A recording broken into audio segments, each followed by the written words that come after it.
à 17 h, heure de New York, soit 22 h, heure de Kinshasa, que le président Joseph Kabila prononcera son discours du haut de la tribune de la 67e session de l'Assemblée générale des Nations unies. En marge de cette session, une réunion de haut niveau sur la situation sécuritaire dans l'Est de la République démocratique du Congo sera présidée le 27 septembre 2012 à New York par le secrétaire général des Nations unies, Ban Ki-moon, laquelle regroupera autour de ce dernier les présidents Joseph Kabila de la République démocratique du Congo, Yoweri Kaguta Museveni de l'Ouganda et Paul Kagame du Rwanda, ainsi que des délégués des pays membres de la conférence internationale sur la région de Grand Lac et de la communauté des développements de l'Afrique australe. Cette réunion servira, selon le secrétaire général des Nations unies, de plateforme pour la poursuite du dialogue visant à renforcer les efforts régionaux dans la recherche d'une solution pacifique à la crise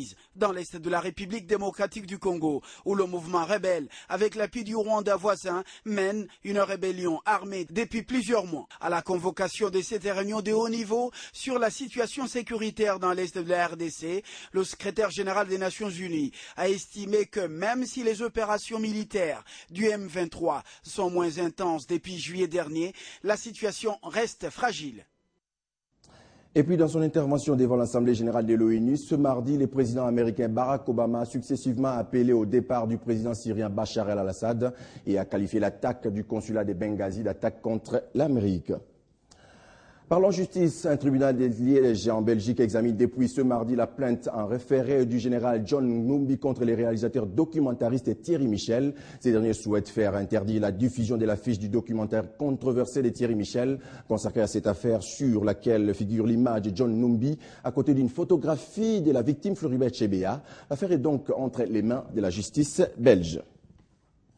Ouvrons une page consacrée à la francophonie. À environ 2 semaines de la tenue du 14e sommet de Kinshasa, les réunions s'intensifient. Ce mardi, le chef du gouvernement congolais a réuni une fois de plus l'ensemble du comité organisateur pour scruter l'avancement des préparatifs. Les précisions, vous les avez avec Jean-Marie Kassamba, président de la commission média. C'est une réunion quotidienne avec le Premier ministre qui fait le suivi des préparatifs du sommet. Comme vous savez, nous sommes à moins de 17 jours de la tenue du sommet. Chaque jour, le Premier ministre fait le point avec l'ensemble du comité organisateur pour savoir où est-ce qu'on en est, quels sont les petits réglages à faire. Et aujourd'hui, comme demain, on sera encore ici avec les chefs du gouvernement pour pouvoir faire avancer les opérations très rapidement. Aujourd'hui, c'est essentiellement la rencontre de la presse francophone qui est prévue après-demain. C'est aussi les accréditations, mais également le support des communications du sommet qui sont à prévoir dans les jours à venir, qui étaient à l'ordre du jour. Mais le Premier ministre fait aussi les réglages pour la partie sécurité, etc. Restons sur le dossier francophonie. Sachez que le ministre des PT-NTIC a eu avec les différents opérateurs GSM et ISP une séance de travail. Objectif, renforcer la couverture optimale de la communication du 14e sommet de la francophonie.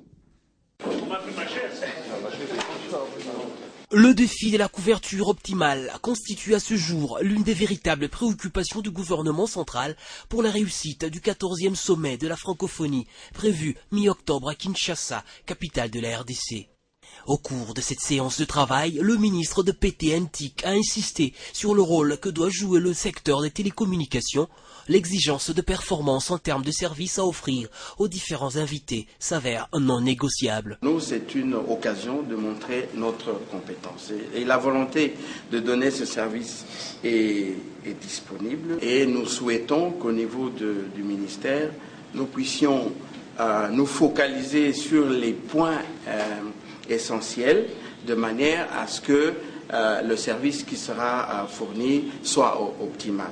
Mais au regard des difficultés techniques observées ces derniers temps dans ces secteurs, Kinkei Mulumba avait adressé une mise en demeure à 2 entreprises de téléphonie mobile. Le problème est-il résolu à ce jour? Le service doit s'améliorer dans un délai acceptable. Des mesures sont prises, oui, mais pour certains consommateurs, les perturbations persistent encore, comme si rien n'était fait. Oui, effectivement, il y a des perturbations. Quand j'appelle maintenant, on dit que non, soit éteint, soit donc c'est-à-dire que Il n'y a que des unités qui ont parti. Autre sujet abordé au cours de cette rencontre, le service du satellite, afin de compenser les attentes non réalisées de la fibre optique. Et pour en assurer les travaux, les opérateurs GSM et ISP ont demandé qu'il y ait un pont avec le commissariat général de la francophonie.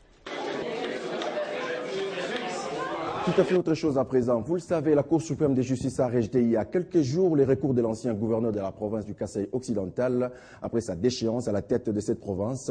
Une motion avait été brandie par les députés provinciaux l'accusant de plusieurs griefs, dont notamment la mégestion. L'ancien gouverneur est notre invité ce soir. Bienvenue.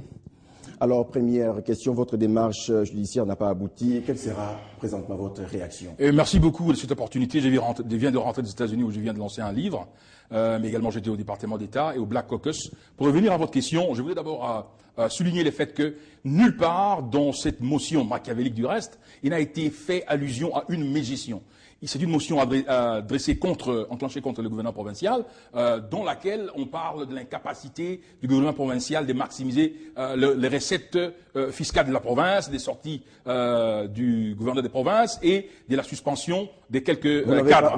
Et donc, on n'a jamais parlé de mégestion. Vous n'avez pas eu la capacité de maximiser les recettes. Voilà, mais c'est une absurdité.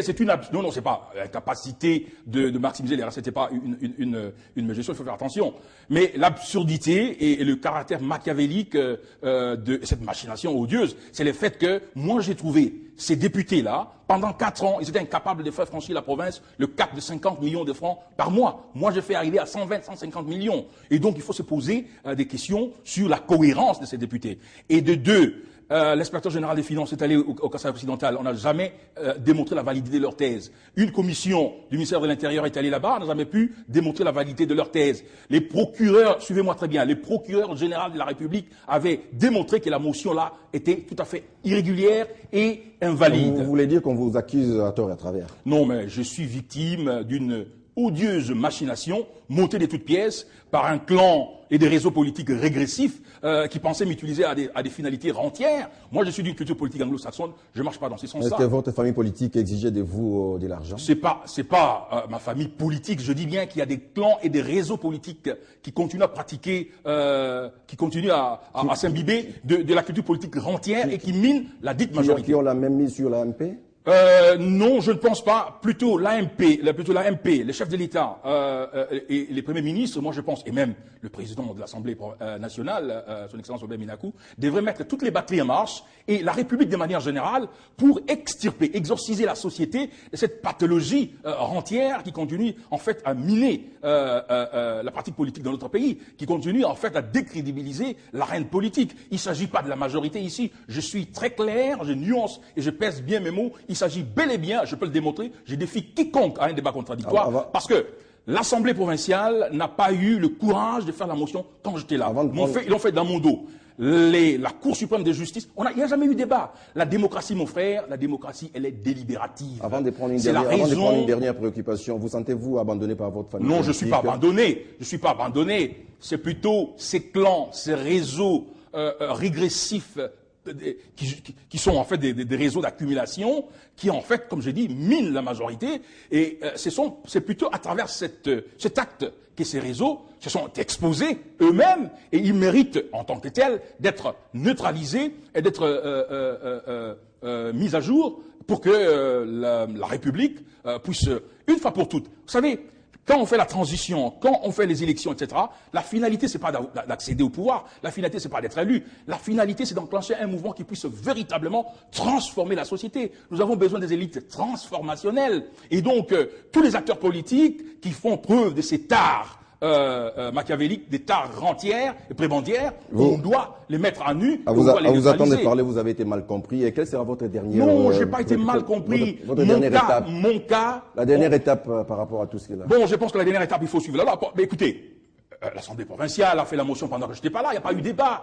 La Cour suprême de justice, hélas, la Cour suprême de justice a débattu à huis clos, comme dans une sorte de messe noire, sans qu'il y ait représentation, et bien a pris une décision. Ça ne se passe pas comme ça dans une démocratie. Tout ça met à nu, en fait, des tares extrêmement graves qui sont dans les systèmes politiques et qui méritent d'être corrigés. Moi, j'en appelle à la lucidité, d'ailleurs, tangible du chef de l'État, et du Premier ministre Matata pour que tous ces acteurs, tous ces réseaux d'extraction et de rente puissent être neutralisés. Hubert Kabasoubabou, je vous remercie d'avoir répondu à nos questions. Je rappelle que vous êtes ancien gouverneur du Kasaï occidental.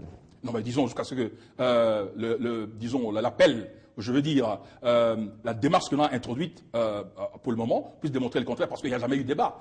Ils n'ont pas dit que leur motion était correcte, ils ont dit qu'ils ont rejeté parce qu'il n'y a pas eu procuration. Mais écoutez, la Cour suprême de justice prend 4 mois pour découvrir un beau matin qu'il n'y a pas eu procuration. Il faut se poser de questions. Merci tout de même de nous avoir répondu.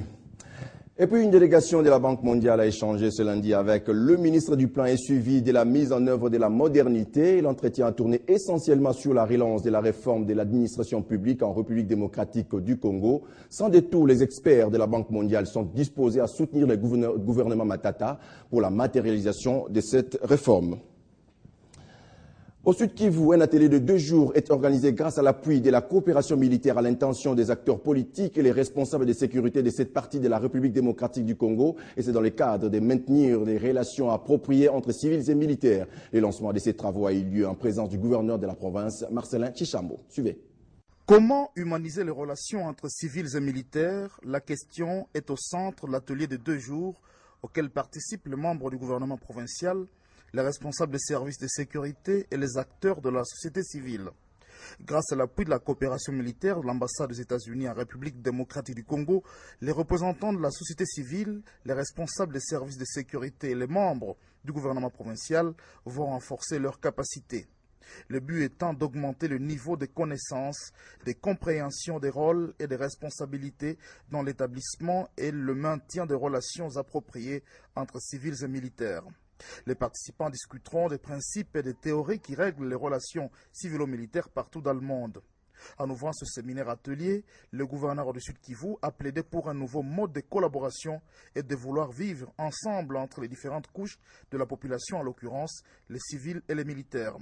Il a salué l'appui de la coopération militaire de l'ambassade des États-Unis pour avoir dépêché au chef-lieu du Sud Kivu 2 formateurs du domaine de la sécurité, le professeur Laetitia Lawson, maître de conférences à l'école navale supérieure de Monterrey, et Eugène Michael Mensch, colonel à la retraite de l'armée américaine.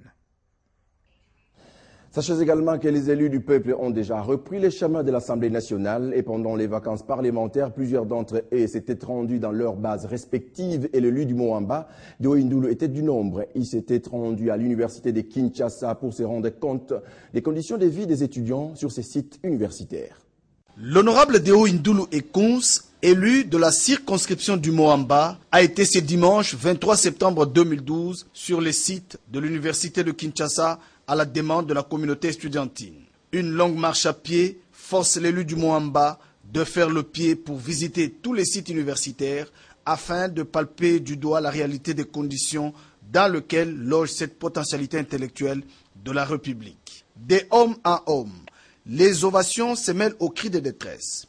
L'état vétuste des latrines, le manque de poubelles, des coupures intempestives du courant, sans oublier l'état avancé des délabrements des hommes et des filles interpellent. C'est la crème intellectuelle du pays. Il est impensable que nous puissions voir les étudiants vivre dans ces conditions-là. Cette visite s'est déroulée en harmonie avec l'accord du comité de gestion et la coordination des étudiants conformément à l'article 109 de la Constitution. Réagissant au SOS lancé par les étudiants dits sinistrés, dont la plupart des parents sont victimes des affres de la guerre d'agression imposée à la République démocratique du Congo par les ennemis de la reconstruction, l'honorable Deogracias Indulu a payé le frais de logement d'une centaine des étudiants qui se trouvaient dans l'impossibilité d'honorer leurs engagements et menacés de déguerpissement. Pour dire merci de l'accueil lui réservé, l'honorable Deo Indulu Ekons a remis 2 vaches aux étudiants sinistrés. Geste qui a écrit un autre langage dans le cœur des étudiants. De tous les étudiants de l'université de Kinshasa que nous représentons ici, disons grand merci à l'honorable Deo Indulu. Nous sommes très contents de voir vraiment l'honorable en personne descendre chez nous, parce que nous avions lancé un appel auprès de ceux qui peuvent nous aider. Vraiment, lui, il est descendu personnellement nous voir dans mon home, là, le home 80, on a un problème de rigole, un bâtiment qui n'a pas été réfectionné, on a encore un problème de l'insécurité.